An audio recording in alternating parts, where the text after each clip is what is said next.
I very much agree with Dewey and take him at face value when he says in Context and Thought that the most pervasive philosophical fallacies come down to neglected context. To my mind, the opposite of the contextual is the acontextual, or the certain. And as you well know, Dewey was highly suspicious of certainty. He wrote a book called The Quest for Certainty, where he said, though it was understandable, it is A, not attainable, and B, not desirable.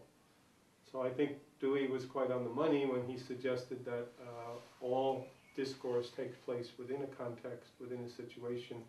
That context for Dewey tends to be tacit. That is, it's not an object of knowledge, it's that which is beneath the cognitive, that which is assumed but not said, if you will. And it can never be made a complete object of conceptual analysis. Something is always left out.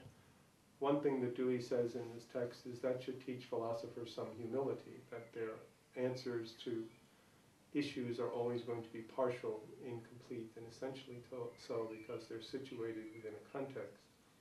I think this notion of context is pervasive in Dewey. For example, it appears in things like The Need for a Recovery of Philosophy, where Dewey says there is no such thing as knowledge überhaupt, of an acontextual kind of knowing, and setting up the issue of epistemology around the situationless is a recipe for disaster in Dewey's terms. So I very much like what Dewey has to say in Context and Thought. I like his specification of the context as including spatio-temporal dimensions and also issues of concern, that there are no impartial descriptions of things. They are self-consciously or self-aware descriptions of things that are interpretive in nature.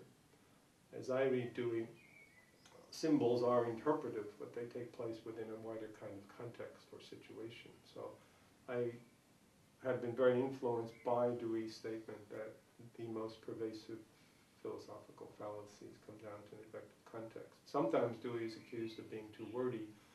I think in this case he said something very profound in a very short sentence that can be used and emulated.